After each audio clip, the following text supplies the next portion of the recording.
Bonjour tout le monde et bienvenue au Mon Coran pour une vidéo news assez incroyable les amis. Eiichiro Oda vient de balancer une énorme bombe assez incroyable, que ce soit dans les SBS, les courriers des lecteurs qu'on lui propose et tout ça dans le dernier volume, ou encore que ce soit dans le dernier databook Vivre Card qui est une mine d'or assez importante et qui surtout c'est ultra renversant les amis, tant il y a des informations qui ne seront sûrement pas dites dans le manga et qu'on dirait que... Mais parce qu'il a pas le time. Le mec il a pas le time, il arrive à la fin de son manga, il s'est dit putain merde, j'ai pas le time de tout dire, je vais tout balancer. Oda a arrêté maintenant de faire des blagues, mais vraiment il y a vraiment une volonté de maintenant je réponds direct en mode what the fuck.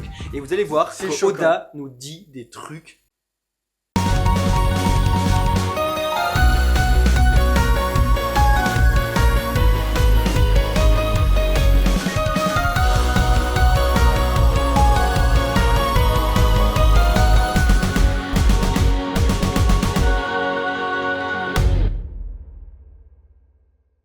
Il y a un truc qui est sorti au Japon et qui a fait totalement buzz en ce moment, c'est le databook Vivre Card. Déjà, qu'est-ce que c'est que le databook, Kitaro? Hop, t'en sors un. Un databook, qu'est-ce que c'est? Voilà, c'est quelque chose qui est sorti depuis très longtemps et qui, en volume, retrace toute l'histoire de One Piece. Et là-dessus, les amis, il y a un nouveau databook qui est sorti après des années d'absence. Et ce databook se comporte de Vivre Card. Et donc, dans ces cartes, les amis, nous avons plein d'informations sur les personnages. Genre, par exemple, t'es là, tu dis, bon, c'est qui déjà le fils? Je me rappelle pas, c'est qui? Hop, tu regardes. Ah oui, c'est vrai, c'est le mec avec le chapeau de paille. Et là-dessus, Oda il s'est dit mais je vais en rajouter plein, je vais rajouter plein d'informations, ils vont pas comprendre. Et donc, les amis, il y a des boosters qui sortent comme ça. Hop, t'ouvres les trucs comme ça, tu fais waouh super, j'ai eu Shanks et tout.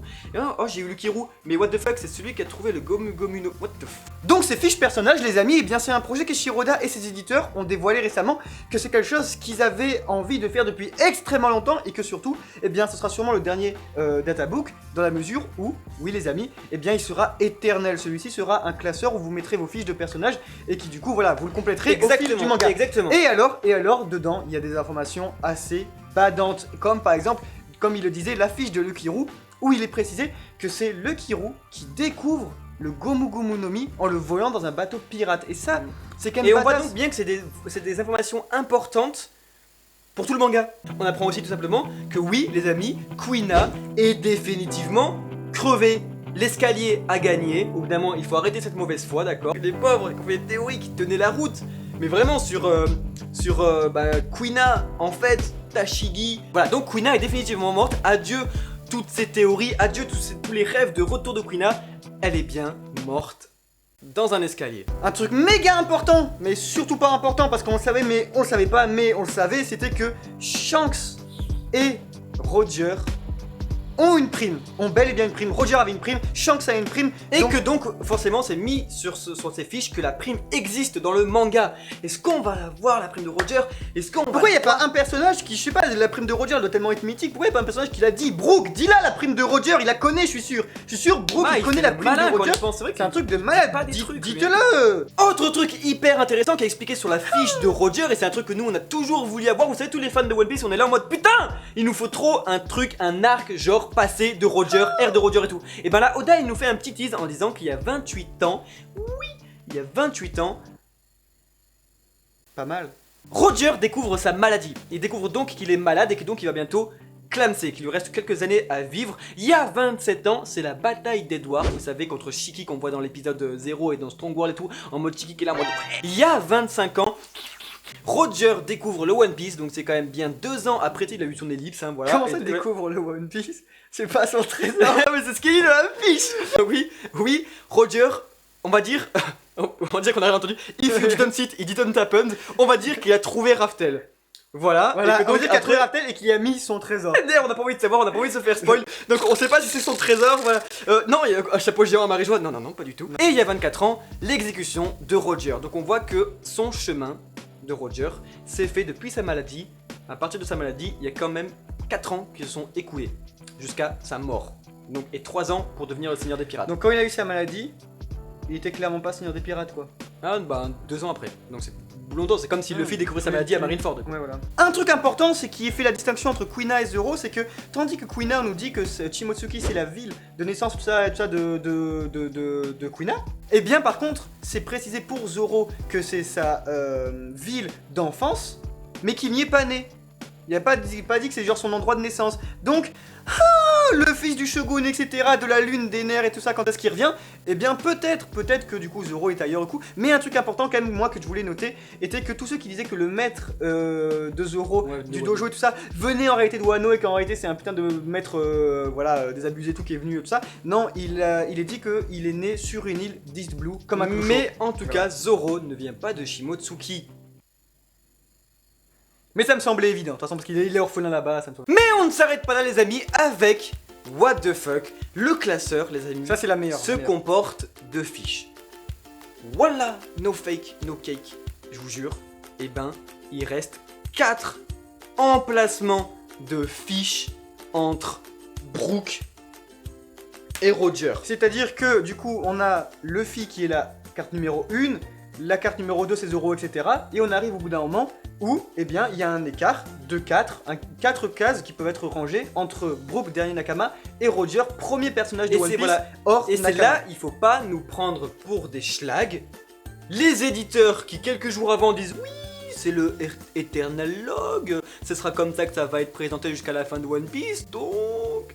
En gros, voilà, ils ont bien laissé 4 emplacements de Mugiwara vacants. Et Jinbei n'y est pas.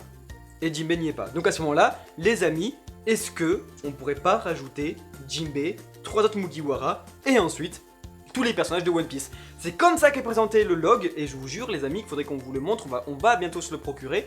Les amis, sur le databook, il y a des fiches, et il manque 4 emplacements de Mugiwara. What the fuck?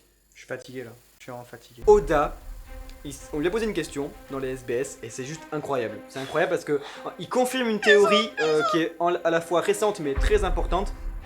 On lui a posé une question. Ouais, Monsieur Oda, le book 90 il est trop cool, j'adore ce chapitre et tout, trop bien et tout. Là comme ça il y a Garp et tout. Il nous parle des Rocks pirates pour la première fois. Pirates qui étaient les plus fortes du monde avant même l'ère de Roger, qui étaient composés de Kaido, de Big Mom, la folie et tout. C'était il y a 40 ans. Mais c'est Shaki qui dit qu'elle était là il y a 40 ans. Oda, en sueur totale, il est comme ça devant son truc. il dit ah lol, vous vous rappelez de trucs. Et c'est sa réponse. Vous vous rappelez des trucs il y a 40 ans? Non, mais quand même, non, ils ont aucun rapport. Là. Voilà. Et entre parenthèses, c'est bien marqué, signe Oui. voilà de ceux qui se font Fais un avoir. son pour que les Japonais expriment quand ils se sont fait avoir mais qu'ils veulent évacuer une discussion. Voilà. Et dans tous les cas, c'est très Donc, intéressant les amis, parce que voilà, même si nous on dit ça avec humour et tout, il y a quand même la volonté derrière du mangaka à répondre à cette Voilà, question, ce qu'il faut, à non, ce donner qui est- donc voilà, la réponse C'est indirectement. ultra important dans la mesure où Shiroda, 20 milliards de questions par jour, hein, Ouais. des trucs ultra importants, des trucs et tout ça. Et là, c'est quand même pas une question sur son travail, sur sa vie ou quoi, c'est une question carrément d'ordre spoilant du manga. Et du coup, il le dévoile là-dedans, il a choisi, du coup, imaginez-vous à sa place, vraiment, il a dit, il y a quelqu'un qui lui a dit, ouais, du coup, Shaki Rocks Pirate. Ouais. Shaki 40 ans, c'est un putain de vampire et tout, genre c'est la capitaine d'un truc pas net et tout ça, c'est Roger Wally Walou. Et ben lui, il a dit, ouais, allez, je vais la choisir la question. Donc on est là dans l'état d'esprit du maître qui va vraiment décider de répondre à tout ça. Il veut vraiment compléter toutes les informations comme il peut et tout, parce qu'on voit qu'il pourra peut-être pas trop forcément tout dire dans le manga, et en tout cas, et ça montre à quel point c'est pas important pour lui, parce que sinon il le dirait pas. Ça montre que donc forcément il y a un truc qui va être encore plus gros que ça, et que donc oui, Shaki est dans les Rocks Pirates, oui il y a un lien avec tout ça, et oui ça va être dit dans le manga. C'est hyper intéressant, c'est hyper excitant, et on voit qu'avec tout ça, donc Kuinaka est pas morte, que Zoro n'est pas originaire de Shimotsuki, que Lukiru il a trouvé le Gomu Gomu no Mi et tout, et qu'en fait finalement Roger il a une prime. Merci à tous les amis d'avoir regardé cette vidéo jusqu'au bout avec nous, on est super excités de pouvoir partager tout ça avec vous, on espère que ça vous plaît, on espère que voilà, vous aimez bien ce genre de concept, parce que nous on a fait cette chaîne là pour ça, pour pouvoir un peu évacuer un peu tout ce qu'on ressent là-dessus. Donc les amis, si vous voulez toujours en savoir plus, n'hésitez pas à nous rejoindre, n'hésitez pas à venir au Mont Corvo, parce que beaucoup de choses arrivent encore une fois là-dessus, et ça vous concerne directement. Pour fêter les 200 000 abonnés, on a plein de trucs cool qui pètent le feu, comme par exemple vous offrir 1000 € de figurines. Les amis, c'était Kitaro, Et c'était Kamaltero. ciao ciao.